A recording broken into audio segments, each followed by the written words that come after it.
জনাইছো এই মুহূৰ্তত এটা ব্ৰেকিং নিউজ। নগাঁৱৰ চামগুৰিৰ শিৱস্থানত পুৱাই ভূমিকেন্দ্ৰিক সংঘাত। ভেটি মাটিৰ সীমা নিৰ্ধাৰণক লৈ ককায়েক ভায়েকৰ মাজত প্ৰচণ্ড মাৰপিটৰ ঘটনা। ভূমিকেন্দ্ৰিক সংঘাতত আহত দুয়োটা পক্ষৰ পুৰুষ মহিলাসহ মুঠ 8গৰাকীকৈ লোক। অৰিফুল ইছলাম আৰু আকবৰ আলীৰ নামৰ দুয়োটা পৰিয়ালৰ মাজত ভূমিকেন্দ্ৰিক সংঘাত। দীৰ্ঘদিনৰ পৰাই দুয়োটা পৰিয়ালৰ মাজত চলি আছিল ভূমিকেন্দ্ৰিক সংঘাত। দুয়োটা পৰিয়ালৰ মাজত দীৰ্ঘদিন ধৰি চলি থকা মাটিবাৰী সংঘাতৰ ফলতে আজি পুৱাই আকবৰ আলী নামৰ ব্যক্তিগৰাকীয়ে আৰিফুল ইছলামক চোকা অস্ত্ৰৰে আক্ৰমণ কৰাৰ অভিযোগ আৰিফুল ইছলামৰ পৰিয়ালৰ। আহত লোকসকলক সংকটজনক অৱস্থাত ভৰ্তি কৰোৱা হৈছে চামগুৰিৰ প্ৰাথমিক চিকিৎসালয়ত। আহত লোকসকল ক্ৰমে আকবৰ আলী, ৰাবিয়া খাতুন, নেকাবৰ আলী, আকবৰ আলী, তাছলিমা খাতুন, আৰিফুল ইছলাম, জাৰিৰ হুছেইন, সিৰাজুল ইছলাম। ঘটনাস্থলীত শিৱস্থান আৰক্ষী উপস্থিত হৈ আৰম্ভ কৰিছে প্ৰাৰম্ভিক তদন্ত। কি হৈছিল ঘটনাটো?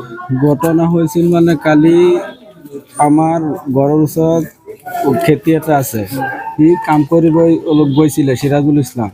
তাৰপিছত যোৱাত মানে বেয়া গালি দিছে, বহুত বেয়া গালি দিছে। তহঁতৰ দেউতাৰ মাটি নেকি, এইটো কিয় কাম কৰি আছে, সিহঁতে বাধা দিছে। কালি জেং হোৱাৰ পিছত আমি শিৱস্থান আৰক্ষী চকীত মানে আমি জাননী এটা দিছিলো। জাননী দিয়াৰ পিছত একচন একো নহল। আজি ৰাতিপুৱা সিহঁতৰ মাইকী চাইকি ওলাই গালি গালাজ পাৰি আছে। গালি গালাজ পাৰাত মোৰ ডাঙৰ ভাই এইটো মানে বৰ বেলেগ জেগাত আমাৰ ঘৰত আহি আছে, ৰাস্তাত লৈ মানে সিহঁতে দাও লাঠি লৈ সিহঁতে কোবাই আছে।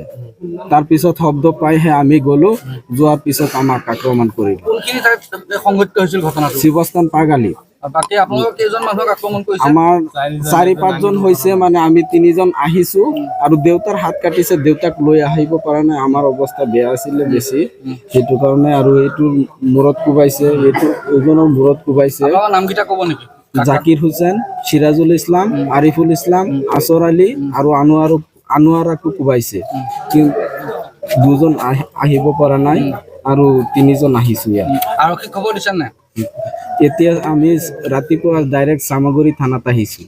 আহি আমি যে কালি যে এজাহাৰটো দিছিলো শিৱস্থান থানাত, এইটো আমি জেৰেক্স কপি দিছো। কৈছে যে সিহঁতে মানুহ বচাব লাগে, তহঁতে সোনকালে মেডিকেলত যা।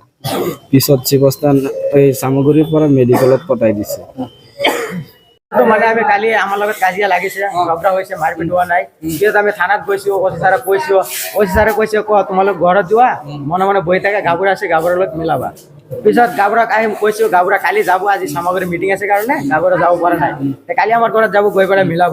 আমি কি কাৰণে থানাত গৈছো, সেইকাৰণে সিহঁতে পুৰি লাঠি মানে লৈ পেলাই আমাৰ ঘৰত গৈ পেলাই মাৰপিট কৰিছে। 7-8টা মানুহে মাৰপিট কৰিছে। কোন জেগাত হৈছিল? নামাপাগালি। নামাপাগালি? নামাপাগালি শিৱস্থান নেকি? নামাপাগালি শিৱস্থান। আমাৰ মাক মাৰিছে, আমাক মাৰিছে, বড় বাইটিক মাৰিছে, বন্টিক মাৰিছে, মানে 4-5জন মানুহক মাৰিছে। 4-5জন মানুহক মাৰিছে? মাৰিছে। সিহঁতে 7-8জন মানুহ মাৰিছে। কিহৰ বাবে মাৰিছে? মাৰিছে মানে মাটি লৈ অকমান ঝগড়া হৈছে। আমি মাটি ভৰাই থৈছো, সিহঁতে কাটি পেলাই খান্দি পেলাই নামাই দিয়ে। সেইকাৰণে আমি কৈছো, মানে বাঘ গাড়া আছে, সেইকাৰণে কৈছো। কোৱাৰ পিছত সিহঁতে ঝগড়া কৰিছে। ঝগড়া কৰাৰ পিছত আমি থানাত গৈছো, থানাত গৈ কেছও দিছো। কালি অচি ছাৰ অহা নাই, আহি পেলাই দেখা নাই, মানে কৈ তোমালোক ঘৰত যোৱা। ঘৰত আহিছো, আজি মানে অকণ ঝগড়া, মাইকী মানুহ ঝগড়া লাগি পেলাই সিহঁতে দা কুৰা লৈ পেলাই, খুৰি লৈ পেলাই আমাক আহি পেলাই ঘৰত মাৰিছে। ভিডিঅ' জাৰ্নেলিষ্ট মৃণালৰ সহযোগত নগাঁৱৰ পৰা বিভূতি বৰাৰ প্ৰতিবেদন, সুহানা লাইভ।